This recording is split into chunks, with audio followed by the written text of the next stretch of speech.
6 octobre 2018, Las Vegas. Conor McGregor est au sol, étouffé, dominé, étendu sous le poids d'un Khabib implacable. Tout le monde croit avoir compris. Il s'est fait wrestlefuck. Khabib était trop fort, il avait pas le cardio. Mais si la vérité était ailleurs. Parce que ce que vous voyez dans la cage, ce n'est jamais l'histoire complète. Ce soir-là, ce n'est pas juste un combat que Conor a perdu.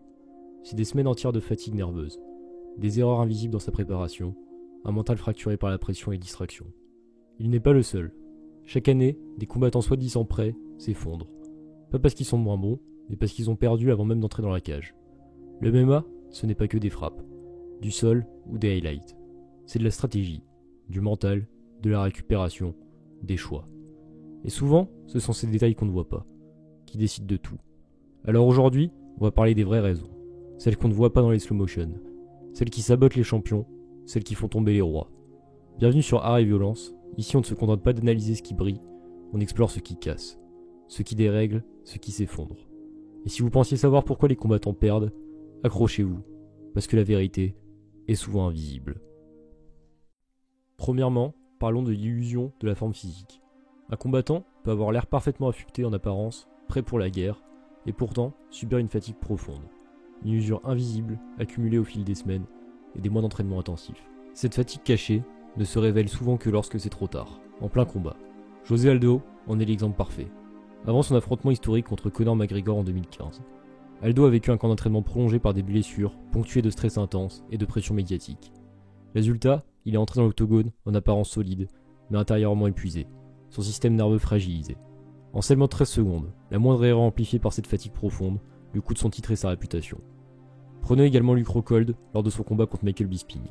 Rockhold, sûr de lui après avoir dominé leur première rencontre, sous-estime largement son adversaire. Mais derrière cette arrogance apparente se cache une préparation physique mal maîtrisée, une fatigue mentale et un surentraînement évident. Cette combinaison invisible affaiblit ses réflexes, ralentit ses mouvements et ouvre la porte à une erreur fatale. Un crochet gauche qu'il aurait normalement évité sans difficulté devient alors un coup décisif, mettant fin brutalement à son règne. Ensuite vient le piège mental, cette facette invisible du MMA souvent négligée. Le stress, l'anxiété et la pression peuvent briser même les athlètes les plus talentueux. Cody Garbrandt contre TJ Dillashaw est un cas d'école. Garbrandt, animé par la rancœur, perd tout sens de la stratégie dès qu'il entre dans la cage. Il combat avec colère, déconnecté de ses instincts de combattant discipliné. Cette approche émotionnelle brouille ses décisions. Il expose inutilement aux attaques précises de Dillashaw. Garbrandt perd le contrôle, techniquement supérieur sur le papier, mais mentalement dépassé par ses émotions incontrôlables. Adesanya contre Sean Strickland. C'est la même histoire sous un autre angle. Habituellement calme et confiant, Adesanya a reconnu lui-même après le combat avoir subi une anxiété paralysante. La pression, la peur du jugement, la crainte d'échouer devant un public immense ont créé un blocage mental qui l'a rendu passif, lent, presque spectateur de son propre combat. Cette paralysie mentale est ce que les psychologues sportifs appellent le choking. Perdre ses moyens face à l'enjeu immense. Ici, aucune raison physique, aucune explication technique ne justifie cette contre-performance majeure. C'est purement psychologique, invisible et pourtant déterminant. Le mental est aussi stratégique. L'erreur de croire qu'une motivation exacerbée suffit pour gagner un combat est souvent fatale. A l'inverse, une anxiété trop forte, une mauvaise gestion émotionnelle ou encore un excès de confiance sont des pièges redoutables. Le MMA, c'est autant dans la tête que dans les muscles. Si la fatigue cachée et le piège mental peuvent coûter très cher, une troisième raison majeure reste encore trop souvent ignorée. Les erreurs stratégiques invisibles, couplées à un coaching déficient. Le MMA n'est pas simplement une affaire de puissance brute ou d'habilité technique pure. C'est un jeu stratégique, sophistiqué, un puzzle mental permanent où chaque décision prise dans la cage peut complètement changer l'issue du combat. Prenons l'exemple frappant de Cyril Gane face à Francis Ngannou lors de l'UFC 270. À première vue, Gane était parfaitement préparé. Rapide, précis, mobile, prêt à dominer debout.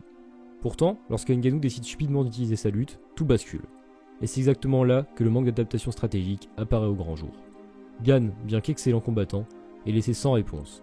Son coin, censé le guider et lui donner les clés pour réagir à cette nouvelle menace, reste largement passif, voire silencieux sur le plan tactique. Résultat, Gane passe de favori technique à combattant vulnérable, incapable de modifier sa stratégie en temps réel. Dans un sport où tout se joue en fractions de secondes, cette incapacité à s'adapter coûte extrêmement cher. Une erreur stratégique invisible pour le public, mais absolument déterminante pour l'issue du combat. A contrario, prenez un combattant coaché par des stratèges de génie comme Trevor Whitman ou Firas Zahabi. Ces coachs sont connus pour leur capacité unique à comprendre en temps réel les dynamiques du combat et à transmettre à leurs athlètes des consignes précises et pertinentes. Combien de combats Georges Saint-Pierre a-t-il retourné grâce aux ajustements stratégiques impeccables de Zahabi entre 2 rounds? Combien de victoires Kamaru Usman doit-il au conseil précis et décisif de Whitman dans son oreille? Là encore, c'est une bataille invisible mais cruciale, remportée par les coachs loin des lumières de l'octogone. Le MMA moderne impose ainsi un niveau de coaching élevé. Les combattants ne peuvent plus se permettre de simplement compter sur leur talent ou leur puissance brute, sans une équipe capable de lire précisément un combat et d'apporter des ajustements stratégiques efficaces en temps réel. Même les meilleurs athlètes risquent de se retrouver pris au piège, condamnés à subir des défaites évitables. Ce que vous voyez dans la cage est seulement la pointe de l'iceberg. Sous la surface, les décisions prises ou ignorées par les entraîneurs et leurs combattants influencent directement l'issue du combat. Une vérité invisible, silencieuse, mais absolument décisive pour la victoire ou la défaite. Enfin, parlons d'un facteur décisif trop souvent ignoré ou sous-estimé dans les défaites en MMA, le sabotage invisible, provoqué par les coupes de poids extrêmes.